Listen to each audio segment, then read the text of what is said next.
வந்தவனே அவனுக்கு திமிரு வந்துருச்சு.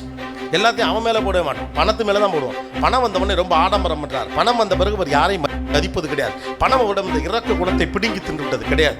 பணத்துக்கு எந்த குணமும் கிடையாது, மனிதனுக்கு தான் குணம் இருக்கு. பணம் அவன்கிட்ட என்ன குணம் இருக்கோ அதை வெளியில காட்டிடும், அவ்வளவுதான். அவன் ஏற்கனவே இரக்கமில்லாதவனாக இருந்தால் பணம் வந்த பிறகு அவன் இரக்கமில்லாதவன் என்பது தெளிவாக தெரிஞ்சிடும். ஏற்கனவே அன்பானவனாக இருந்தால் அவன் பணம் வந்த பிறகு எல்லோருக்கும் கொடுத்து உதவுவான், அப்போ ரொம்ப அன்பானவன் தெரிஞ்சிடும். ஏற்கனவே அவன் கருமியாக இருந்தால் பணம் வந்தால் நல்லா இறுக்கி வச்சுக்கிட்டு அவனே அது மேலே படுத்து தூங்கிக்குவான், அவன் கருமின்னு தெரிஞ்சிடும். பணம் யார் அவன் எப்படிப்பட்டவன் வெளியில் காட்டுமே வெளியே பணம் வந்து ஒருத்தனை மாற்றா. நாமளாக தான் கற்பிதம் பண்ணிக்கிறோம், பணம் வந்து ஒருத்தனை மாற்றுது.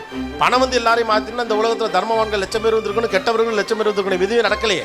நீங்கள் யாராக இருக்கிறீர்கள் என்பது இந்த உலகத்திற்கு பணம் அடையாளம் தான் காட்டும்.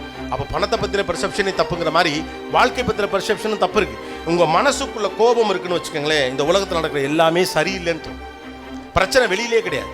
எல்லாருமே சரியில்லை. நான் கரெக்ட் ரூட்டில் தான் போனேன், எதிர்த்தாப்புல தான் வந்தான், தப்பாக வந்தான், அவனை தான்